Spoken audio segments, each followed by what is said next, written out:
नमस्कार, मैं रघुनाथ प्रसाद। जननायक कर्पूरी ठाकुर जी के जन्म शताब्दी वर्ष में जो स्मारिका उनके पुत्र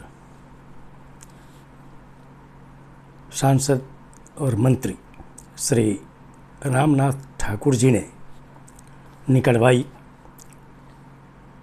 कर्पूरी ग्राम में हुए समारोह में, उसमें जो कुछ लेख हैं वो बहुत ही सटीक, चूँकि वैसे लोगों के लेख छपे हैं जो आजीवन कर्पूरी जी से जुड़े रहे। भारत रत्न जननायक कर्पूरी जी के संबंध में इस स्मारिका से मैं आभार व्यक्त करता हूँ श्री रामनाथ ठाकुर जी का, और मैं समझता हूँ कि उन्हें कोई आपत्ति नहीं होनी चाहिए। इसमें जितने भी महत्वपूर्ण लेख हैं उन्हें बारी बारी से मैं अपने YouTube चैनल पर डालूँगा, ताकि पूरे भारतवासियों को कर्पूरी जी के सहयोगियों के द्वारा जो वृत्तांत दिए गए हैं उनकी जानकारी मिले, और समाज में और ख़ासकर युवा पीढ़ी को ऐसे महामानव के विषय में पूरी जानकारी प्राप्त हो सके और उनसे सीख लेकर वे ज़िंदगी में सामाजिक न्याय की लड़ाई को मजबूत कर सकें और समाज का भला कर सकें, देश का भला कर सकें। इस कड़ी में मैं सर्वप्रथम श्री हुक्मदेव नारायण यादव जी का, जो केंद्रीय मंत्री भी रहे, उनके लेख को प्रस्तुत कर रहा हूँ। इस साल स्वर्गीय कर्पूरी ठाकुर जी की 100वीं जयंती मनाई जा रही है। उनको जन्म लिए 100 साल हो गए। एक शताब्दी में व्यक्ति, समाज, देश, गांव, गरीब और भूगोल में परिवर्तन आ गया।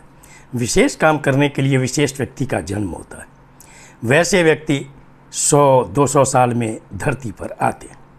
महात्मा गांधी के विषय में डॉक्टर लोहिया ने लिखा है कि गांधी तो 1000-2000 साल में धरती पर आते हैं। आचार, विचार, व्यवहार सभी में समरूपता बनाए रखना साधारण बात नहीं होती है। कथनी और करनी में एक रूपता बनाना असाधारण काम होता है। कबीर ने कहा है, कहनता तो बहुतों मिला, गहनता मिला न कोय, सोई कहनता वही ज्ञान दे, जो न गहनता होए। वे कुछ कसौटियाँ हैं जिस पर कसने पर महापुरुषों को परखा जाता है। स्वर्गीय ठाकुर जी इन सभी कसौटियों पर पक्के थे। निर्धनता और अभाव में जन्म लेकर जीवन भर उस पीड़ा के निवारण के लिए संघर्ष करते रहे। लोक भाषा, लोक भूषा, लोक भोजन, लोक भवन और लोक जीवन को आदर्श मानकर उसी तरह जीवन जीते रहे। पद और प्रतिष्ठा पाने के बाद भी मन में अहंकार नहीं आया। गरीबों की बात गंभीरतापूर्वक सुनते थे और उनके कष्ट के निवारण के लिए हर संभव प्रयास करते थे। पटना में रहें या यात्रा पर रहें, गरीब उनके पास आ जाता था। उन्हें लगता था कि वे उनके अपने थे। पटना में उनका आवास दीन निवास था। रात में रैन बसेरा के जैसे लोग ज़मीन पर दरी पर सोए रहते थे। कभी कभी देर रात तक कुछ लोग उनकी प्रतीक्षा करते रहते थे। उतनी रात में भी उनकी बात सुनते थे। उनकी सुरक्षा की जिम्मेदारी ईश्वर पर थी। निर्भयता के साथ धैर्यपूर्वक अपनी राह पर चलते रहे। डॉक्टर लोहिया ने राह और राही की बात की थी। राह को देखो, राही को मत देखो। वे और उनके साथ चलने वाले सभी साथी इसी आदर्श को मानते रहे।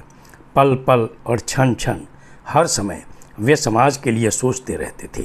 लोहिया के निर्गुण और सगुण पर चिंतन करते रहते थे। भारतीय समाज में सबसे बड़ा दोष है कि जन्म के आधार पर व्यक्ति का मूल्यांकन किया जाता है। जन्म और अर्थ की विषमता को मिटाने के लिए वे काम करते रहे। जब कभी सरकार में जाने का अवसर मिला तो उसी आधार पर निर्णय लेकर सरकारी कार्यक्रमों को लागू किया। अलाव कर जोत पर से मालगुजारी को समाप्त करना, मैट्रिक की परीक्षा में अंग्रेजी की अनिवार्यता को समाप्त करना, हाई स्कूल तक की पढ़ाई के लिए सभी बच्चों का फीस माफ़ करना, सामाजिक और आर्थिक आधार पर बिहार सरकार की सेवा में आरक्षण देना, नदियों के घाट पर खेवा लगता था उसको समाप्त करना, प्राथमिक विद्यालयों में सभी बच्चों को किताब, कॉपी और पेंसिल देना इत्यादि काम असाधारण काम थे जो वैज्ञानिकता के साथ सामाजिक और आर्थिक समरसता को लाने का प्रयास था। चिंतन में समग्रता थी और कार्यक्रमों में समरसता थी।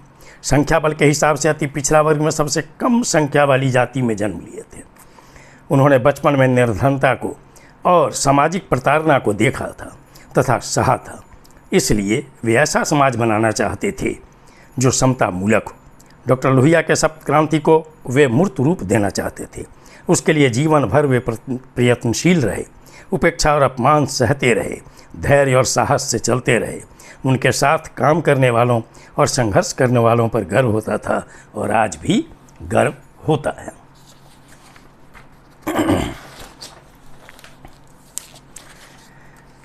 राही चला गया, राह को छोड़ गया। समाजवाद की पत्नोमुखी धारा को भी लोगों ने देखा है।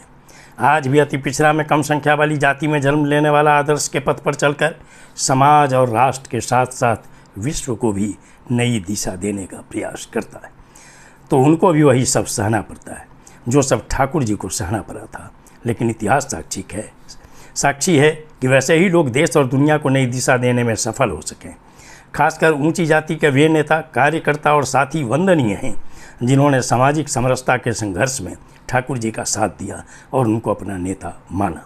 जातिवादी विचारधारा को समाजवादी विचारधारा की ओर मोड़ने वाले वे लोग आंदोलन में अग्रिम पंक्ति में रहे।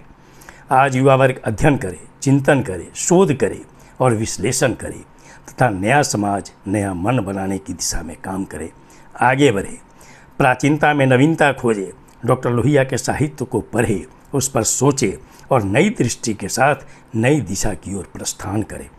राह सही है तो राही की जाति, रंग और रूप को नहीं देखें। भारत विश्व को नया संदेश दे रहा है। मेरा विश्वास है युवा भारत गांधी, लोहिया, अम्बेडकर, दीनदयाल, कर्पूरी ठाकुर जैसे लोगों के जीवन दर्शन से सीखे और उनके सपनों को साकार करे, नया भारत बनाकर विश्व का नेतृत्व करे। मैं स्वर्गीय कर्पूरी ठाकुर जी के साथ उनके सभी दिवंगत साथियों को कोटि कोटि प्रणाम करता हूँ।